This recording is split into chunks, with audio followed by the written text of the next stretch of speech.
यथामां कुरु कल्याणी कान्त कान्ता सुदुर्लभम्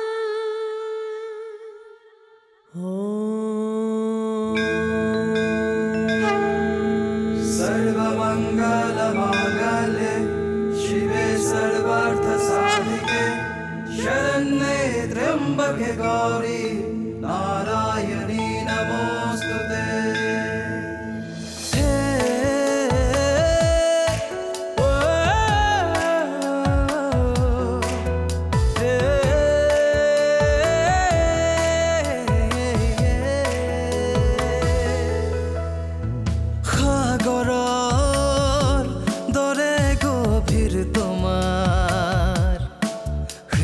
সকলোকে ৰাখা মৰমেৰে সামৰি বৰষুণৰ প্ৰতিটো টোপাল তুমি ন জীৱনৰো এক গাথা তুমি সুখে দুখে প্ৰতি পলে বিলীন হৈ আছা তুমি তুমি পুষ্পাঞ্জলি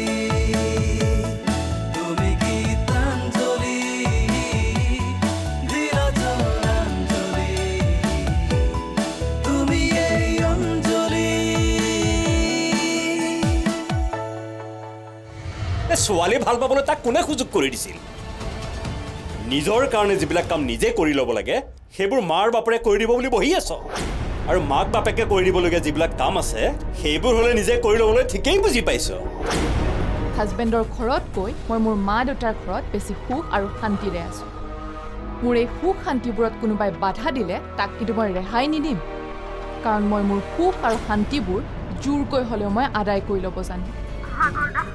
অঞ্জলি শুনচোন তই টেনশ্যন নহয় মই এতিয়া গৈ আছোঁ এতিয়া তোক ডক্টৰৰ ওচৰলৈ লৈ যাম মই গৈ আছোঁ এতিয়াই গৈ আছোঁ ক'লৈ যোৱা আমাৰ নাটক চাবলৈ তুমি নাযাবা নাযাওঁ মই ক'লৈকো নাযাওঁ হেৰা এটা দেৱ শিশু আমাৰ ঘৰলৈ আহিছে তাৰ দুখ কি কোৱাচোন আছে তাৰ দুখ আছে সি গৰ্ভত থিতাপি লৈ মোৰ ল'ৰাক মোৰ পৰা আঁতৰ কৰি লৈ গ'ল নাযাওঁ মই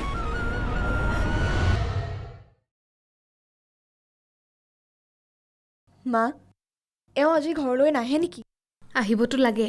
তোমাক ফোন কৰা নাই নাই কৰা দিনটোত এবাৰ ঘৰলৈ আহি যেনে তেনে ভাতকেইটা খাইছোন আকৌ গুচি গ'ল দিনটো থাকিলে আৰু এতিয়াতো ঘৰলৈ আহিব লাগে তুমি নিজেই ফোন এটা কৰাচোন মই নকৰোঁ মা তেওঁৰ যদি ঘৰৰ প্ৰতি কোনো নিজৰ দায়িত্ব নাই মোৰ কি দৰকাৰ পৰিছে তাত চাগে কিবা এটা ডাঙৰ অসুবিধা হৈছে যাৰ কাৰণে সি এতিয়াও আহি পোৱা নাই তাত কিবা অসুবিধা হ'লে সলভ কৰিবলৈ সিহঁতৰ মানুহ আছে নহয় মা এওঁ দিনে নিশাই তাত নিজৰ কাম বন এৰি থকাৰ কি দৰকাৰ সিহঁতৰ ঘৰৰ মানুহ থাকিলেও অঞ্জলিৰ ফালৰ কোনোবা এটা নাথাকিলে কথাটো জানো ভাল দেখাব এওঁ তাত থাকিলেও সিহঁতৰ ঘৰৰ মানুহে অঞ্জলিৰ ঘৰৰ মানুহ বুলি নাভাবে নহয় সিহঁতে কি ভাবে সেইটো সিহঁতৰ কথা কিন্তু সাগৰে নিজৰ দায়িত্ব পালন কৰিছে লোকৰ কাৰণে ঘৰ বাৰী এৰি কি দায়িত্ব পালন কৰিছে মই হ'লে নাজানো মা মানুহক এটা সীমাৰ ভিতৰত থাকি সহায় কৰিব লাগে জানেনে মা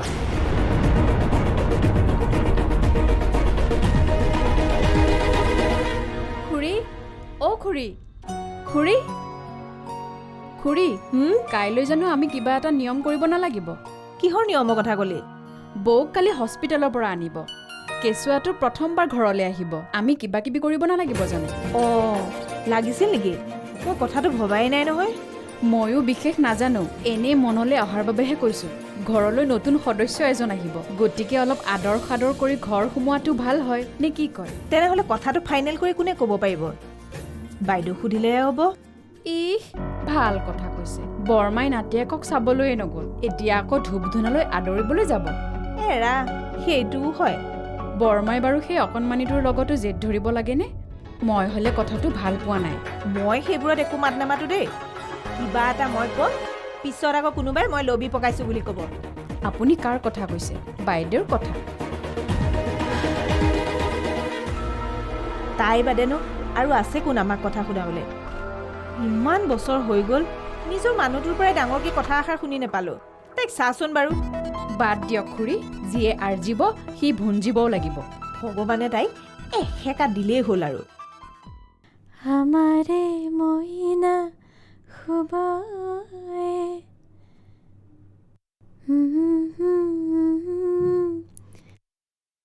ৰবায়ে বাড়িৰে বগৰি পকি হৰি যাব মইনাই বুতলি খাব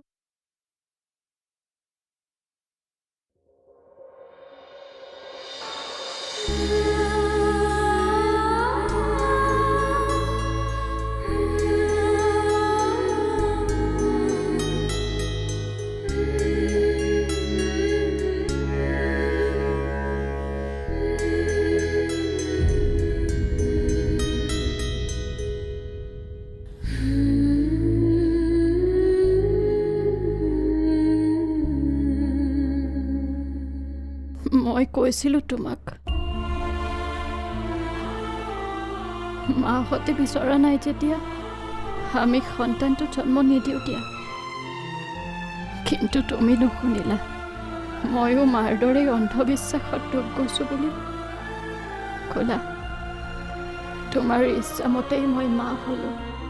কিন্তু তুমি জানো দেউতাক হৈ তাৰ ওচৰত থাকিব পাৰিলা মৃত্যুৰ পিছত হ'লেও তোমাৰ ইচ্ছা পূৰণ হ'ল কিন্তু মোৰ কি হ'ল মই মাক হ'লোঁ কিন্তু মাকৰ আগত এটা বিশেষণ লাগি গ'ল বিধৱা বিধৱা মাক মোক বিধৱা বিশেষণ দি তুমি কিয় গুচি গ'লা সন্তান ডাঙৰ কৰাটো এজনী বিধৱা মাকৰ কাৰণে কিমান কষ্টকৰ কিমান বেদনাদায়ক মই কেনেকৈ বুজাম কাক বুজাম কোনে বুজিব মোৰ কথা এতিয়া যে মই অকলশৰীয়া বৰ নিঃসংগ নিজৰ সংসাৰৰ ফালে পিঠি দি ইয়াত আহি মাকক উচতাই গোটেই ঘৰখনত অশান্তি কৰিছে মল্লিকাৰ কথা তেনেকৈ নকবাহে সেই সৰু ছোৱালীজনীয়ে কাৰোবাক উচতাই কাৰোবাৰ ঘৰ ভাঙিব নোৱাৰে আপোনাৰ কাৰণে ভতিজা সৰু হ'ব পাৰে কিন্তু তাই এজনী সাংঘাতিক ছোৱালী অঞ্জলীয়ে এনেও তোমাৰ পৰা পইচা নিবিচাৰে কেৱল তোমাক কাষত পালেই যথেষ্ট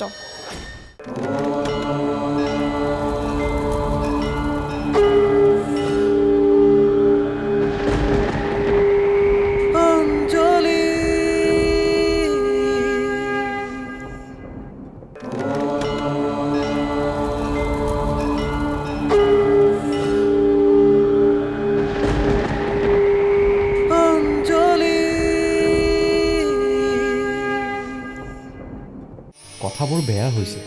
বৰ বেয়া হৈছে সৰু কেঁচুৱাটোক লৈ বৈ এইবোৰ কি কৰিছে বাৰু এইবোৰ কথা মোৰ আগত কৈ থাকি কি লাভ নবৌকে কওকগে তেতিয়াহে কামত দিব বৌকনো মই কি বুজাম তেওঁ নিজেই জনা শুনা মানুহ জনা শুনা মানুহে লোকক কেনে ব্যৱহাৰ কৰে জনা শুনা মানুহে নিজৰ নাতিয়েকৰ মুখখন এবাৰ নোচোৱাকৈ থাকিব পাৰেনে জনা শুনা মানুহ হোৱা হ'লে নিজৰ জীয়েকৰ কথা শুনি গোটেই ঘৰখনৰ মানুহবোৰৰ অপ্ৰিয় হয়নে জীয়েকৰ কথা শুনি মানে আমাৰ মল্লিকাৰ কথা কৈছা হয় দিয়ক আপোনাৰ সেই মৰমৰ ভতিজীৰ কথাকে কৈছোঁ নিজৰ সংসাৰৰ ফালে পিঠি দি ইয়াত আহি মাকক উচতাই গোটেই ঘৰখনত অশান্তি কৰিছে মল্লিকাৰ কথা তেনেকৈ নকবাহে সেই সৰু ছোৱালীজনীয়ে কাৰোবাক উচতাই কাৰোবাৰ ঘৰ ভাঙিব নোৱাৰে আপোনাৰ কাৰণে ভতিজা সৰু হ'ব পাৰে কিন্তু তাই এজনী সাংঘাতিক ছোৱালী তাইৰ কাৰণে বাইদেৱে পুষ্পাঞ্জলি সহ্য কৰিব নোৱাৰা হয় মনে মনে থাকাহে মল্লিকা তেনেকুৱা হ'ব নোৱাৰে নহয় কাৰণেহে তাই পুষ্পাৰ ল'ৰাটো চোৱাত মাকক বাধা দি থৈছে তেনে নহয় কাৰণেহে বোৱাৰীয়েকৰ লগত মাত বোল নকৰিবৰ কাৰণে মাকক ক'ব পাৰিছে আচৰিত মল্লিকাই তেনে কাম কৰিব এই খবৰটো তোমাক কোনে দিলে নিশ্চয় ৰেণুৱে দিছে নহয় মানে তোমাৰ বিশেষ সংবাদদাতা ৰেণুহে মোক কোনেও একো কোৱা নাই মই নিজেই তাৰ প্ৰমাণ আপুনি ঘৰখনত নাথাকে কাৰণেহে একো কথা গম নাপায় ঘৰত থাকিলেহে বুজি পাব যে ঘৰখনত কি চলি আছে আন নেলাগে তাই মোকো বেয়া ব্যৱহাৰ কৰিছে তোমাক কি কৈছে তোমাক মই বোলে ইয়াৰ পৰা তাইক খেদোৱাৰ ষড়যন্ত্ৰ কৰিছোঁ কি মই বোলে পুষ্পা আৰু ৰেণুৰ লগত লাগি তাইক আৰু বাইদেউক বোলে এইখন ঘৰৰ পৰা খেদোৱাৰ কথা ভাবিছোঁ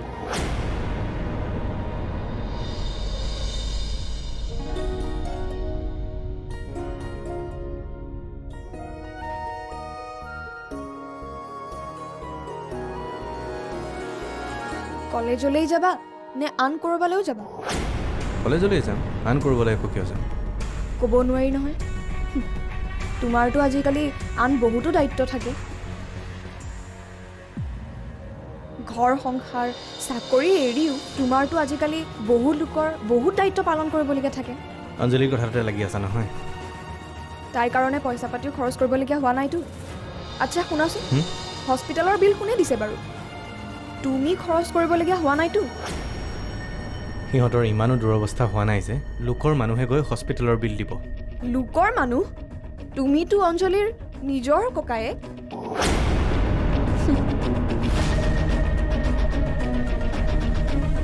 শুনাচোন অঞ্জলিয়ে এনেও তোমাৰ পৰা পইচা নিবিচাৰে কেৱল তোমাক কাষত পালেই যথেষ্ট তোমাৰ সেই মনৰ অন্ধকাৰবোৰ আঁতৰাই অলপ মানৱীয় দৃষ্টিৰে কথাবোৰ ভাবি চাবলৈ শিকা অঞ্জলিৰ ঠাইত এবাৰ নিজক বহুৱাই চোৱা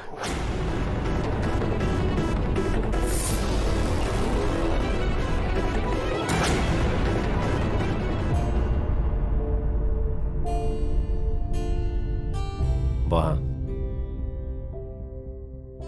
কোৱাচোন কি ক'বৰ বাবে তুমি আহিলা মই বৰ বিপাঙত পৰিছোঁ দেউতা মই এতিয়া কি কৰিম কেনেকৈ থাকিম নিজেই একো গম নোপোৱা হৈ গৈছোঁ তুমি কি ক'ব বিচাৰিছা মই একো বুজি পোৱা নাই আপুনিতো মোৰ দুৰ্ভাগ্যৰ কথাখিনি দেখিয়ে আহিছে সেয়া তুমি আৰু মোক বেলেগে বুজাই ক'ব নালাগে পুষ্পা সেয়া কেৱল তোমাৰে দুৰ্ভাগ্য নহয় আমাৰ পৰিয়ালটোৰ বাবেই দুৰ্ভাগ্য এয়া আমাৰ বাবে এক চৰম বিপদ সকলো কষ্ট সকলো দুৰ্ভাগ্য মই সহ্য কৰি আছোঁ ভাবিছিলোঁ মোৰ সন্তানটো জন্ম হওক সন্তানটো জন্ম হ'ল এতিয়া মই কি কৰোঁ দেউতা কি কৰিম মানে সন্তানটো ডাঙৰ দীঘল কৰাৰ দায়িত্ব জানো তোমাৰে নহয় কিন্তু তাক মই কেনেকৈ ডাঙৰ কৰিম ক'ত ডাঙৰ কৰিম কি ক'ত ডাঙৰ কৰিম ঘৰত ডাঙৰ কৰিবা সেইটোৱেতো মোৰ কাৰণে এতিয়া ডাঙৰ প্ৰশ্ন দেউতা মোৰ ঘৰ ক'ত কোনখন মোৰ ঘৰ মোৰ নিজৰ মা দেউতাৰ ঘৰখনো নাই মোৰ স্বামীৰ ঘৰখনো নাই স্বামীৰ ঘৰখনো নাই মানে এইখন জানো তোমাৰ স্বামীৰ ঘৰ নহয় মোৰ স্বামীৰ ঘৰ আছে কিন্তু বৰ্তমান মোৰ স্বামীয়ে নাই যেতিয়া স্বামীৰ ঘৰখন জানো মোৰ ঘৰ হ'ব এনেকুৱা কথা নক'বা পুষ্পা সেই দেৱশিশুটোক এনেকুৱা বদনাম দিলে তোমাৰ পাপ লাগিব ঘৰখনৰ পৰিৱেশ পৰিস্থিতিও সেইটোকে সূচাইছে তোমাৰ মনলৈ কিয় এই ধাৰণা আহিছে সেই কথা মই বুজি পাইছোঁ সেয়া মোৰ ধাৰণা নহয় দেউতা সেয়া মই ফেচ কৰিছোঁ নিজৰ ঘৰখন নোহোৱাকৈ মই ল'ৰাটোক ডাঙৰ কৰিম কেনেকৈ চোৱা তোমাৰ স্বামী থাকক বা নাথাকক এইখন তোমাৰ ঘৰ তোমাৰ ল'ৰাৰ ঘৰ কাৰণ তোমাৰ ল'ৰা এইখন ঘৰৰ উত্তৰ পুৰুষ তাক জানো সেই মৰ্যাদা কোনোবাই দিব দেউতা কোনে নিদিব আৰু কিয় নিদিব ল'ৰাটোক লৈ মোৰ কি ভাৱ হয় জানে দেউতা মোৰ ল'ৰাই যেন এটা ডাঙৰ বদনাম মূৰত লৈ জন্ম হৈছে বদনাম হয় বদনাম দেউতাকৰ হত্যাকাৰীৰ বদনাম এইখন ঘৰতে তোমাৰ সন্তান ডাঙৰ হ'ব আন কোনো সন্তানতকৈ বেছি ভালকৈ ইয়াত ডাঙৰ হ'ব এই কথা আজি মই তোমাক ক'লোঁ তোমাক কথা দিলোঁ মই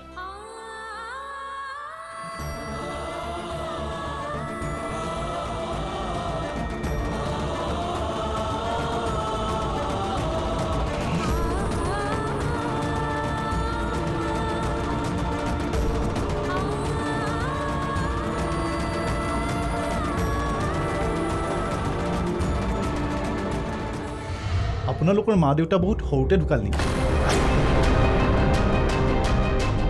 চৰি দাদা, মোৰ কথাখিনি আপোনাক আঘাত কৰিলে। আচলতে আপোনাক আঘাত কৰাৰ মোৰ ইচ্ছা নাছিল। একো নাই, আচলতে তোমাক কি উত্তৰ দিম তাকেহে ভাবি আছোঁ। তোমাক আচল কথা কওঁ নে চবকে কোৱা কথাটো কওঁ?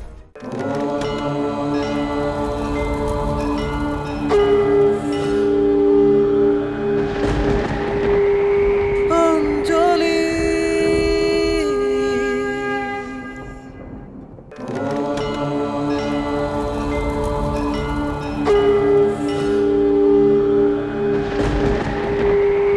অঞ্জলি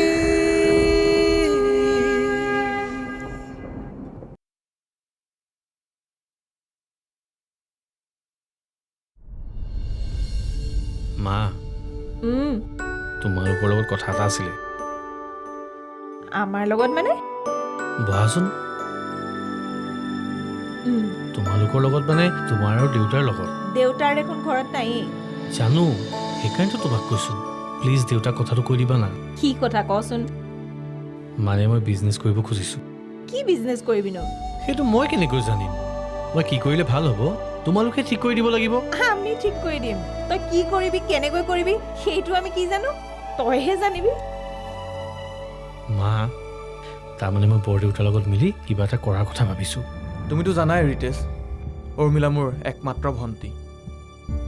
তাইৰ বাহিৰে এইখন সংসাৰত মোৰ আপোন বুলিবলৈ কোনোৱেই নাই। তাইয়ে মোৰ সকলো। আপোনালোকৰ ঘৰত যে আন মানুহ নাই সেই কথাটো মোক আগতেই কৈছে। আপোনালোকৰ মা দেউতা বহুত সৰুতে ঢুকাল নেকি? চৰি দাদা, মোৰ কথাখিনি আপোনাক আঘাত কৰিলে। আচলতে আপোনাক আঘাত কৰাৰ মোৰ ইচ্ছা নাছিল। একো নাই, আচলতে তোমাক কি উত্তৰ দিম তাকেহে ভাবি আছোঁ। তোমাক আচল কথা কওঁ নে চবকে কোৱা কথাটো কওঁ? মই ঠিক বুজা নাই দাদা।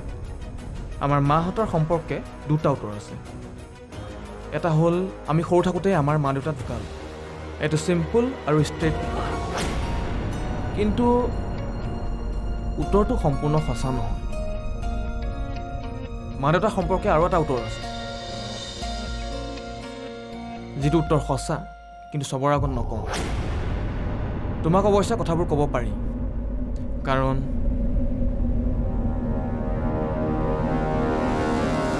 তুমি আমাৰ নিজৰ হ'বলৈ গৈ আছা। উৰ্মিলাক যিহেতু তোমালৈ বিয়া দিম বুলি ভাবিছোঁ, তেনেহ'লে তুমি আমাৰ ফেমিলি বেকগ্ৰাউণ্ডৰ কথাবোৰ জনাটো ভাল। আপুনি ক'ব খুজিছে মোৰ শুনাত আপত্তি নাই, কিন্তু আগৰ কাহিনীবোৰ যে জানিবই লাগিব মোৰ তেনে কথা নাই। মই অতীতক খুচৰা ল'ৰা নহয়। মোক কেৱল লাগে বৰ্তমানটোহে, আৰু প্ৰেজেণ্ট লাইফত মই কিমান কি পাইছোঁ সেইটোহে ডাঙৰ কথা বুলি মই একচেপ্ট কৰোঁ। মই কিন্তু নোৱাৰোঁ জানা, অতীতৰ কথাবোৰ খুচৰি নোচোৱাকৈ নোৱাৰোঁ। কাৰণ মোৰ অতীতত আছে এনেকুৱা কিছুমান কাহিনী যিবোৰে বাৰে বাৰে বাৰে বাৰে মোক অতীতলৈ লৈ যায়। কি সেই কাহিনী? মোৰ জীৱনৰ কাহিনী, অকল মোৰেই নহয়, মোৰ ভনী উৰ্মিলাৰো জীৱনৰ কাহিনী, আমাৰ মা দেউতাৰ কাহিনী।